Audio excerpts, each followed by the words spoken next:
ఓం సాయిరామ్. సమస్త సాయి భక్తులందరికీ నమస్కారం అండి. అందరూ కూడా బాబా గారి ఆశీర్వాదాల వల్ల ఆనందంగా, ఆరోగ్యంగా ఉండాలని మనస్ఫూర్తిగా కోరుకుంటూ ఈరోజు వీడియో స్టార్ట్ చేస్తున్నాండి. మీరందరూ కూడా నాకు చాలా బాగా సపోర్ట్ చేస్తున్నారు. మీ సపోర్ట్ నాకు ఎల్లప్పుడూ ఇలానే ఉండాలని, నన్ను ఇంకాస్త ముందుకు తీసుకువెళ్తారని ఆశిస్తున్నాను.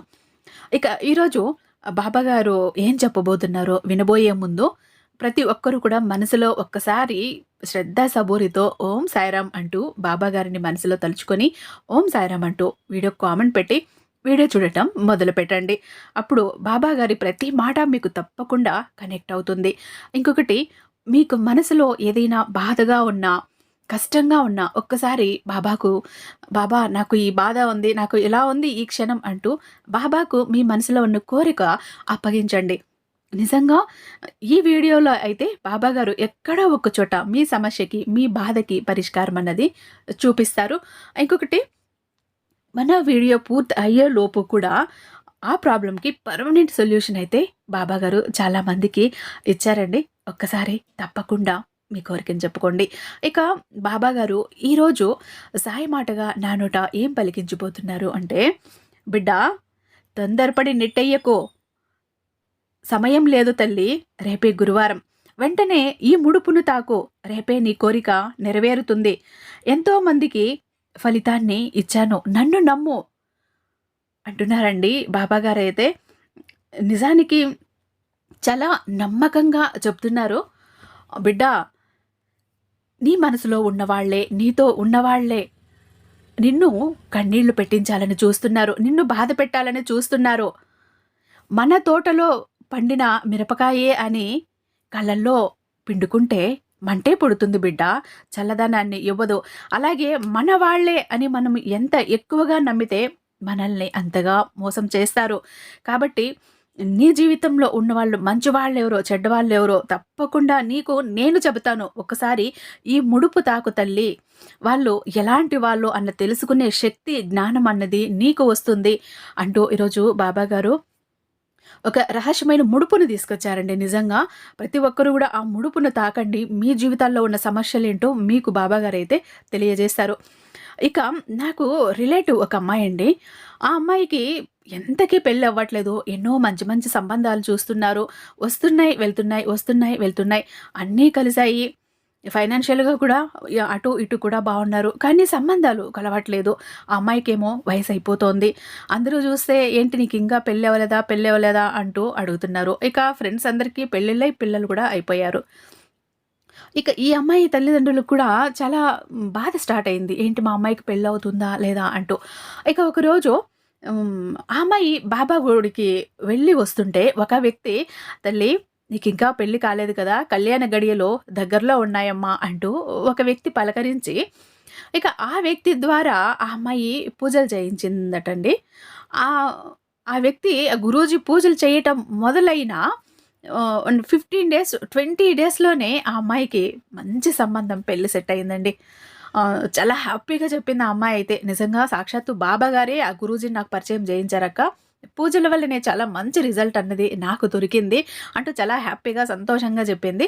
ఇక నెక్స్ట్ వచ్చే శ్రావణంలోనే పెళ్లి గూడా అనుకుంటున్నామని నాకైతే చాలా హ్యాపీ అనిపించిందండి.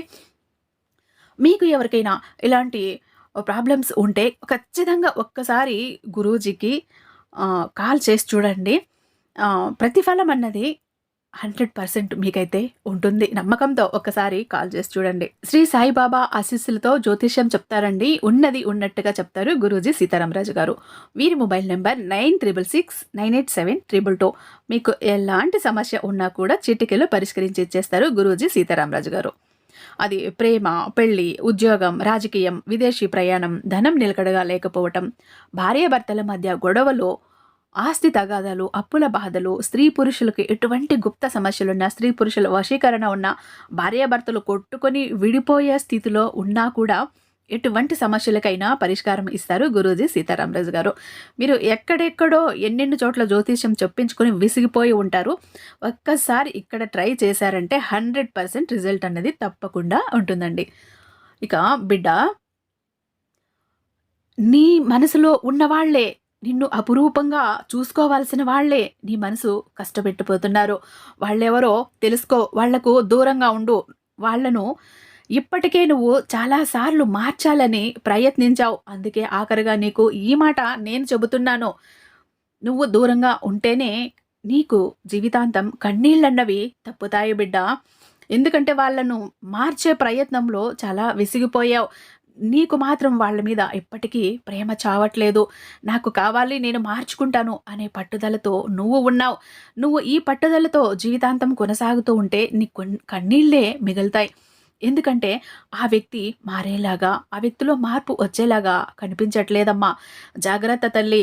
బిడ్డ, మనుషులు ఎలాంటి వారో తెలుసుకోవాలి అంటే అందరితో ఉండాలమ్మా. అదే నిన్ను నువ్వు తెలుసుకోవాలి అంటే ఒంటరిగా ఉండాలి తల్లి. ఒంటరిగా ఆలోచించు. అవకాశం అనేది వర్షం లాంటిది. అది కురిసినప్పుడే మనం తడవాలి తప్ప, మనం తడవాలి అనుకున్నప్పుడు అది కురవదని గుర్తుంచుకో. కాబట్టి చేజార్చుకోకు. ఇతరుల గురించి నీకు చెప్పేవారు నీ గురించి కూడా ఇతరులకు చెప్తారని గుర్తుపెట్టుకో. నీటిలో పడవ ఉండాలే కానీ పడవలో నీరు ఉండకూడదు బిడ్డ. అలాగే జీవితంలో జ్ఞాపకాలు ఉండాలి కానీ జీవితమే జ్ఞాపకంగా మిగిలిపోకూడదు. క్రమశిక్షణ లేని చదువు, సమయపాలన లేని విధి నిర్వహణ, అలాగే ఆచరణ లేని మాటలు నీకే కాదు, నీ చుట్టుపక్కల వారికి కూడా కీడు చేస్తాయి బిడ్డ. దీపం విలువ చీకట్లోనే తెలుస్తుంది. డబ్బు విలువ పేదరికంలోనే తెలుస్తుంది. అలాగే కుటుంబం విలువ ఒంటరితనంలోనే తెలుస్తుంది బిడ్డ. ఆ వ్యక్తికి అర్థమయ్యేటట్టు నువ్వు చెయ్యి. 6 అడుగుల మనిషి యొక్క విలువ 4 అంగుళాల నాలుక మీద ఆధారపడి ఉంటుందని గుర్తుంచుకో. ఎంత విచిత్రమో కదా ఈ విషయం అయితే.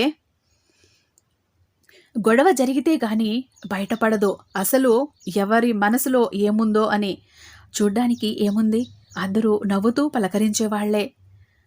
అవసరం ఒకరిదైతే అవకాశం ఇంకొకరిది తల్లి. ఆ కోపంలోనే మనిషి యొక్క అస్సలు వ్యక్తిత్వం బయటపడుతుంది. కోపంలోనే మనసులో ఉన్న నిజమైన భావాలు బయటపడతాయి. అందుకే కోపం కొన్నిసార్లు మంచి చేస్తుంది, కొన్నిసార్లు చెడు చేస్తుంది. జీవితంలో ప్రశాంతంగా ఉండాలి అంటే ఒక మంచి పని చేసేటప్పుడు ఎవరి ఎన్ని చెప్పినా వినకు బిడ్డ. నీకు నచ్చింది చెయ్యి. అప్పుడే నువ్వు సంతోషంగా ఉండగలవు. అలాగే ప్రశాంతంగా కూడా ఉండగలవు. వాదించుకుంటే ఎవరో ఒకరు గెలుస్తారు, కానీ చర్చించుకుంటే ఇద్దరూ గెలుస్తారు బిడ్డ. ఎందుకంటే మీ మధ్య ఉన్న బంధం గెలుస్తుంది కాబట్టి. నిజాలు చెప్పి నిజాయితీగా ఉండేవారికన్నా అబద్ధం చెప్పి ఆకట్టుకునే వాళ్ళనే ఈ ప్రపంచం ఎక్కువగా నమ్ముతుందమ్మా. వాళ్ళకే ఎక్కువ విలువనిస్తుంది. తగిన ప్రతి గాయాన్ని, జ్ఞాపకాన్ని గుర్తుపెట్టుకుంటే అది కూడా ఒక బాధే.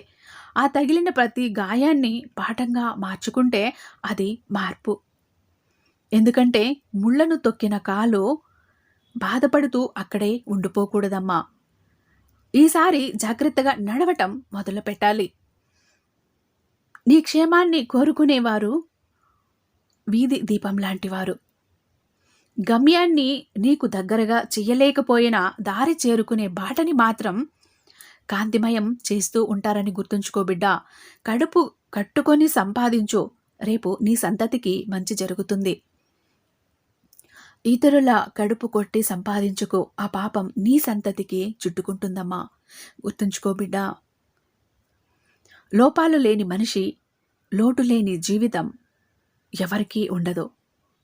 సాధ్యమైతే మార్చుకోవాలి, లేకపోతే అలవాటు చేసుకోవాలి. అంతేకాని మనసును గాయం చేసుకోకూడదు. జీవితాన్ని ప్రశాంతంగా జీవించాలి బిడ్డ. నువ్వు నడిచే దారిలో అడ్డంకులు వస్తే ఆపాల్సింది ప్రయాణం కాదమ్మా, నడిచే పద్ధతి. అలాగే చేసే పనిలో ఆటంకాలు వస్తే ఆపాల్సింది పని కాదు బిడ్డ, ప్రయత్నించే విధానాన్ని. కాలం అనేది మారుతుందో లేదో తెలియదు కానీ మనుషులు మాత్రం ఖచ్చితంగా మారుతున్నారు బిడ్డ. ఎదురుగా ఉన్నప్పుడు ఒకలా, లేనప్పుడు మరోలా ఉంటున్నారు. నిజమే కదా తల్లి. జీవితం బాగుపడాలి అంటే పేరులో అక్షరాలు మార్చుకోమని, అంకెలు మార్చుకోమని, లేదా ఇల్లు మార్చుకోమని, ఇలవేల్పును మార్చుకోమని చెబుతూ ఉన్నారే కానీ, బుద్ధి మార్చుకోమని ఎవ్వరూ చెప్పరే. కనీసం నువ్వైనా గుర్తించు తల్లి. ధనం ఉన్నవారితో కాదు, గుణం ఉన్నవారితో స్నేహం చెయ్యాలి. బాధపడే రోజు మాత్రం నీకు ఎప్పటికీ రాదు. ధనం కన్నా గుణం గొప్పది బిడ్డ. నీ జీవితంలో కొందరి కోసం నువ్వు భరించలేనంత బాధను కూడా భరించావు. ఎందుకో తెలుసా? బాధ కన్నా వారితో బంధం ముఖ్యమని. కానీ వారికి ఆ విషయం ఎప్పటికీ అర్థం కాదు. ఎక్కువగా ఎవరిని నమ్మకమ్మా, మోసపోతావు తల్లి. ఎవరి కోసమో ఎక్కువగా ఆలోచించుకు, అలసైపోతావు. ఎక్కువగా విలువ ఇవ్వకమ్మా, గౌరవాన్ని కోల్పోతావు. ఎవరన్నీ ప్రశ్నించుకు తల్లి, శత్రువైపోతావు. ముందుగా నా వాళ్ళు అని ఆలోచించడం తగ్గించు. ఎవరి నుంచి ఏమీ ఆశించుకో. జీవితం బాగుంటుంది బిడ్డ. మనసుకు బాధగా ఉంటే మనసులో ఉన్నవారికి చెప్పుకోవచ్చు. కానీ ఆ మనసులో ఉండేవాళ్లే బాధ పెడితే ఆ బాధను ఇంకెవరికి చెప్పుకోవాలి తల్లి? నువ్వంటే ప్రాణంగా ఇష్టపడే వారిని ఎప్పుడూ బాధ పెట్టుకో. వారికి ఇంకెవరున్నారు? నువ్వు తప్ప కదా. అర్థం చేసుకో బిడ్డ. ఒక వ్యక్తి ప్రేమతోనైనా ఉండాలి, లేదంటే నమ్మకంగానైనా ఉండాలి. ఎందుకంటే ప్రేమ క్షమించడం నేర్పుతుంది. నమ్మకం నీకోసం ఏదైనా చేసేటట్లు చేస్తుంది బిడ్డ. ఎవరు ఎప్పుడు మారతారో ఎవరు కూడా చెప్పలేరు. సమయం కన్నా వేగంగా మారే మనుషుల మధ్య ఉన్నావు బిడ్డ. అందరూ నీ వాళ్లే అనుకోవటం నువ్వు చేసే అతి పెద్ద తప్పు. ఎవరు ఎప్పుడు ఎలా ఉంటారో ఎవరికీ తెలియదు. ఇదే ఇప్పుడు లోకం యొక్క తీరు బిడ్డ. కెరటాలు కాళ్ల దగ్గరకు వచ్చాయని సముద్రాన్ని చులకనగా చూడటం ఎంత తప్పో, ఎదుటివారి మంచితనాన్ని చేతకానితనంగా చూడటం కూడా అంతే తప్పు బిడ్డ. అందరిలో ఉన్నప్పుడు చూపుని, నలుగురిలో ఉన్నప్పుడు మాటని, ఒంటరిగా ఉన్నప్పుడు ఆలోచనలను కాపాడుకోగలిగితే నిన్ను మించిన వివేకి మరొక్కరు ఉండరు బిడ్డ. నువ్వు ఎంత మంచి చేసినా, నువ్వు ఎంత మంచిగా ఉన్నా ఎవరో ఒకరి కథలో చెడ్డవాళ్లగానే మిగిలిపోతావు. కాబట్టి ఇతరులకు నచ్చాలని నటిస్తూ బ్రతకడం కన్నా నీకు నచ్చినట్లు నీ జీవితాన్ని జీవించడమే మంచిది బిడ్డ. కాదంటావా?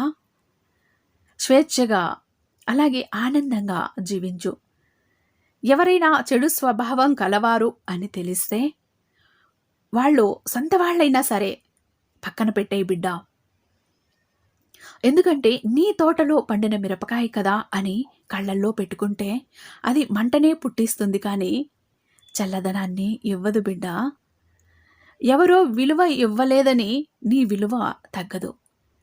విలువలేని మనుషులకు దూరంగా ఉంటేనే నీ విలువేంటో వారికి అర్థమవుతుంది. మనసులోని బాధ పోవడానికి ఏ మందు పనిచేయకపోవచ్చు, కానీ మనసుకు నచ్చిన వాళ్ళు కాసేపు ప్రేమగా మాట్లాడితే చాలు ఎంతటి బాధనైనా మర్చిపోవచ్చు. కాదంటావా తల్లి? నిజమేగా. ఎంత కష్టం వచ్చినా నీలో నువ్వే ఓదార్చుకోవటం నేర్చుకో. ఎందుకంటే నీ కష్టాలు చూసి నవ్వుతారే తప్ప నా అని ఎవ్వరూ నిన్ను దగ్గరకు తీయరు. గుర్తుంచుకో తల్లి. పెళ్ళి ఎంత ఘనంగా చేసుకున్నారనేది గొప్పతనం కాదు, నిన్ను నమ్మి తలవంచి తాళి కట్టించుకున్న భార్యను ఎంత ప్రేమగా చూసుకుంటున్నావనేదే నిజమైన గొప్పతనం. నీటిని ఎక్కువగా మరిగిస్తే ఆవిరైపోతాయి. అలాగే భరిస్తున్నారు కదా అని ఎక్కువగా బాధ పెడితే బంధాలు కూడా కనిపించకుండా పోతాయి తల్లి. గుర్తుంచుకో బిడ్డ. ఈ కాలంలో మంచి వాళ్ళ కన్నా మంచిగా నటించే వాళ్ళే ఎక్కువైపోతున్నారు. నీతో అవసరం ఉన్నప్పుడు అంతా నువ్వే అంటారు. అవసరం తీరిపోయాక నువ్వెంత అంటారు బిడ్డ. నిజమే కదా తల్లి. ఉండిపోయే వాళ్ళకి, వెళ్ళిపోయే వాళ్ళకి చాలా తేడా ఉంటుంది బిడ్డ. ఉండిపోయే వాళ్ళు నిన్ను భరిస్తారు, వెళ్ళిపోయే వాళ్ళు అవకాశం కోసం ఎదురు చూస్తారమ్మా. అందరితో కలిసి ఉండు. అందరిలా నవ్వుతూ ఉండు. అంతేకాని అందరినీ అయిన వాళ్ళు అనుకోకు. అంతా నా వాళ్ళు అని మురిసిపోకు. నటనతో కూడిన మనిషి యొక్క ప్రేమ విషం కంటే కూడా ప్రమాదమని గుర్తుంచుకో బిడ్డా. అవసరం కోసం 2 మెట్లు దిగినా తప్పులేదు. కానీ అవసరాలు తీర్చుకోవడం కోసం దిగజారిపోకూడదు తల్లి. వ్యక్తిత్వపు విలువలో అస్సలు కోల్పోకూడదు. విజయమే సర్వం కదా. అలాగే పరాజయం అంతం కాదు. ఏది జరిగినా నీ ప్రయాణాన్ని కొనసాగించే ధైర్యమే జీవితం. నువ్వు అందరి దగ్గర సంతోషంగా ఉండగలుగుతున్నావు అంటే వారి తప్పులను పట్టించుకోకుండా బంధానికే ఎక్కువ విలువ ఇస్తున్నావని అర్థం బిడ్డా. ఒక వ్యక్తిని అపార్థం చేసుకునే ముందు ఆ వ్యక్తి గతంలో నీతో ఎలా ఉండేవారు గుర్తు చేసుకుంటే నిజానిజాలు నీకు అర్థమవుతాయి. ఒక్కోసారి నీ కళ్ళే నిన్ను మోసం చేస్తాయి. అందుకే గతాన్ని ఎప్పుడు మర్చిపోకు బిడ్డా. ప్రతి మనిషిలో మంచి చెడు రెండూ ఉంటాయి. నీలో మంచిని చూసిన వాళ్ళు ఆప్తులవుతారు. చెడును చూసిన వాళ్ళు శత్రువులవుతారు. రెండింటిని సమానంగా చూసిన వాళ్లే నిన్ను ప్రేమించిన వాళ్ళవుతారు. కాదంటావా బిడ్డా? బ్రతుకు మీద బాధ్యత లేని వాడికి భవిష్యత్తు మీద హక్కు ఉండదు. నిన్ను సానపెట్టడానికే సంఘర్షణల మధ్యకి నెడుతూ ఉంటుంది ఈ జీవితం. తట్టుకుంటే రత్నమై వెలిగిపోతావు. అదే తప్పుకుంటే రాయిలాగా మిగిలిపోతావు బిడ్డ. నిర్ణయం నీదే తల్లి. జాగ్రత్తగా ఉండు బిడ్డ. అలాగే ధైర్యంగా కూడా ఉండు తల్లి. ఎందుకంటే నీ ప్రతి కష్టంలో, నష్టంలో, బాధలో, ఆనందంలో, కన్నీళ్లలో ప్రతి ఒక్క చోట నేను ఉన్నాను తల్లి. నీ బాబాను, నీ సాయి తండ్రిని. నీకు నేను తోడుగా ఉన్నాను. ఇప్పటికైనా అర్థమైందా బిడ్డ? నిన్ను ఎవరు బాధ పెట్టాలనుకుంటున్నారో వాళ్లతో నువ్వు ఎలా ఉండాలో అర్థమైందా? నీ బాబా మాటలు నీకు అర్థమైతే నీ భవిష్యత్తు బంగారు భవిష్యత్తుగా మారుతుందమ్మా. ఇంకా ఇంతకీ అర్థం కాలేదా? బాబా తండ్రి నాకేమీ అర్థం కాలేదయ్యా, అంతా నువ్వే కాపాడు అని నాకు అప్పగించు. నీ భారాన్ని మొత్తం నా మీద వెయ్యి, అన్నీ నేనే చూసుకుంటాను అంటూ బాబాగారు అయితే చాలా అద్భుతమైన సందేశాన్ని ఈరోజు అందించారండి. మన వీడియో నచ్చినట్టయితే చిన్న లైక్ ఇవ్వటం మర్చిపోకండి. అలాగే మీ ఫ్రెండ్స్కి, ఫ్యామిలీ మెంబర్స్కి షేర్ చేయండి. మన ఛానల్ని సబ్స్క్రైబ్ చేసుకోండి. ఇక రేపు మరొక మంచి వీడియోతో మీ ముందుంటాను. అంతటిదాకా సర్వేజన సుఖినో భవంతు. ఓం సాయిరామ్.